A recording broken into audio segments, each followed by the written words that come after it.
Mheshimiwa Profesa Kithure Kindiki, Makamu wa Rais wa Jamhuri ya Kenya, Mheshimiwa Anzuluni Isitoleketi, Waziri wa Ushirikiano wa Kikanda na mjumbe maalum wa Rais wa Jamhuri ya Muungano, Rais wa Jamhuri ya Kidemokrasia ya Kongo, Mheshimiwa Dr. Emmanuel John Nchimbi, Makamu wa Rais wa Jamhuri ya Muungano wa Tanzania, Mheshimiwa Dr. Hussein Ali Mwinyi, Rais wa Zanzibar na Mwenyekiti wa Baraza la Mapinduzi, Mheshimiwa Dr. Jakaya Kikwete, Rais mstaafu wa Jamhuri ya Muungano wa Tanzania, waheshimiwa makamu wa rais wastaafu, waheshimiwa marais wastaafu wa Zanzibar, mawaziri wakuu wastaafu, Jaji Mkuu wa Mahakama ya Tanzania, Jaji Mkuu wa Zanzibar, wakuu wa vyombo vya ulinzi na usalama, viongozi wote kutoka Tanzania, mwenyekiti wa Tume Huru ya Taifa ya Uchaguzi, viongozi wa vyama rafiki Frelimo na CNDD-FDD na vyama vya siasa vya hapa nchini, waheshimiwa mabalozi, wakuu wa taasisi na mashirika ya kimataifa na wakilishi wa nchi mbalimbali, waheshimiwa wabunge wateule, wawakilishi wateule na madiwani wateule, waheshimiwa viongozi wetu wa dini, ndugu waandishi wa habari na wananchi kwa ujumla, mabibi na mabwana, Tanzania oye! Nianze kwa kumshukuru sana Mwenyezi Mungu kwa kuturuzuku uhai na kutuwezesha kushiriki sherehe hizi za kihistoria kwa taifa letu. Pili, ni washukuru wa Tanzania wote kwa imani yao kwa Chama cha Mapinduzi na kwa mapenzi makubwa na kutupa mimi na makamu wa rais fursa hii adhimu ya kuwatumikia. Shukrani za kipekee kwa viongozi na wanachama wa Chama cha Mapinduzi kwa namna walivyoendesha kampeni kwa mafanikio makubwa sana. Nishukuru tena Tume ya Uchaguzi kwa kuratibu na kusimamia mchakato mzima wa uchaguzi kwa ufanisi usiotiliwa shaka.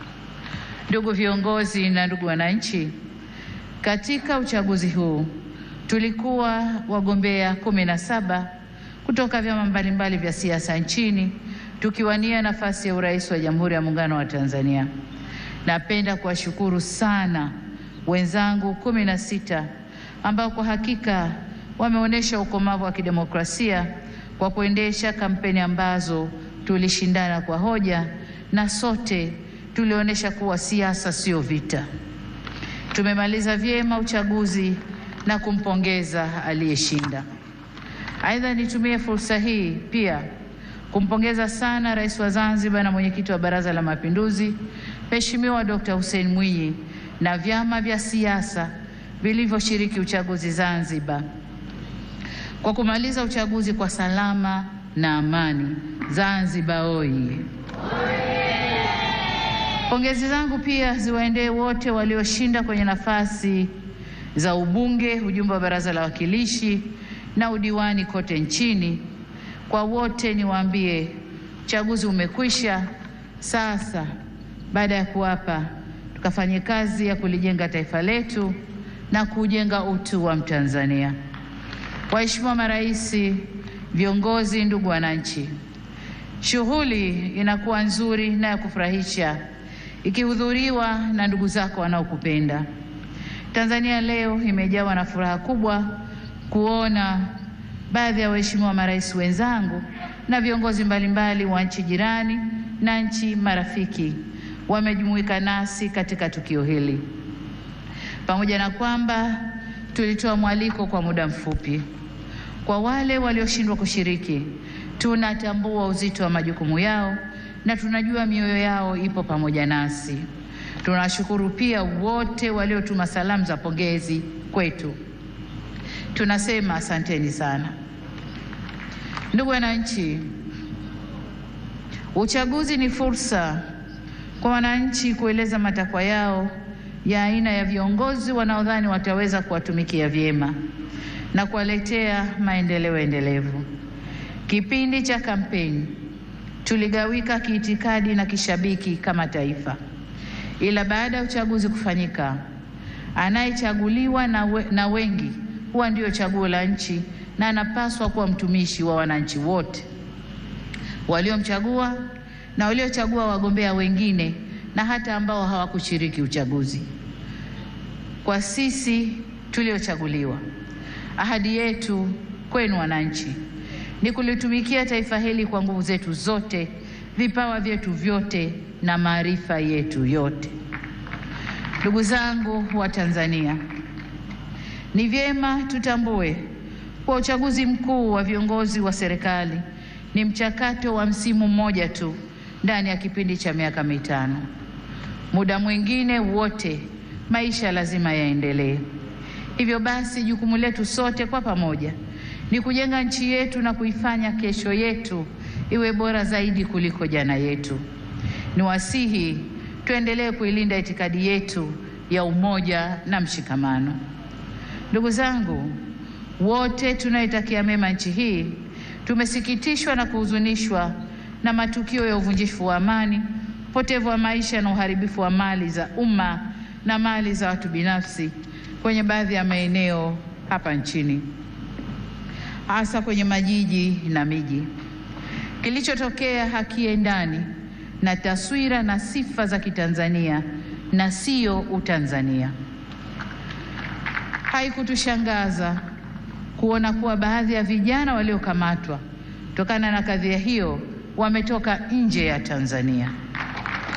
Vyombo vyetu vya ulinzi na usalama vinaendelea kufuatilia na kuchunguza kwa undani zaidi kilichotokea na kuirudisha nchi katika hali tuliyoizoea kwa haraka. Kamati ya ulinzi ya kitaifa na kamati za ulinzi za mikoa na wilaya, na wataka muhakikishe kuanzia leo maisha ya wananchi yanarejea mara moja.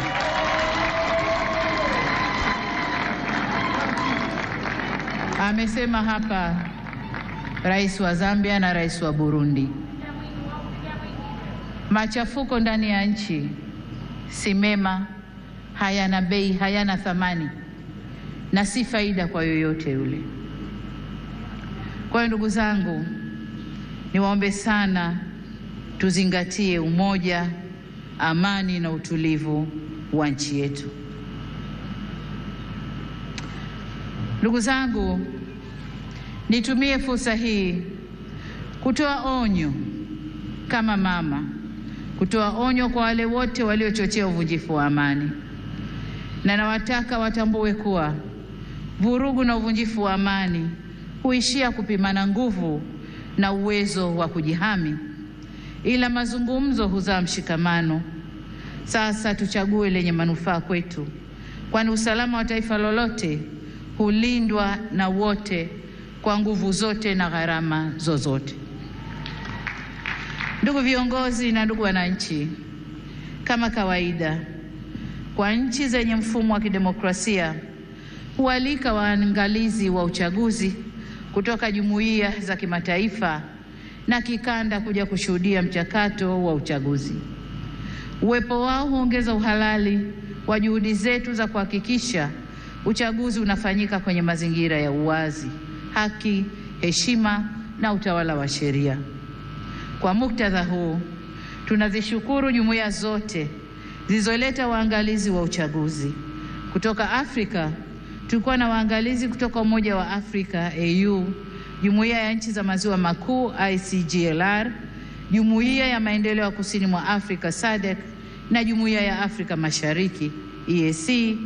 Pamoja na hao, tulikuwa na wengine kutoka maeneo mbalimbali ulimwenguni.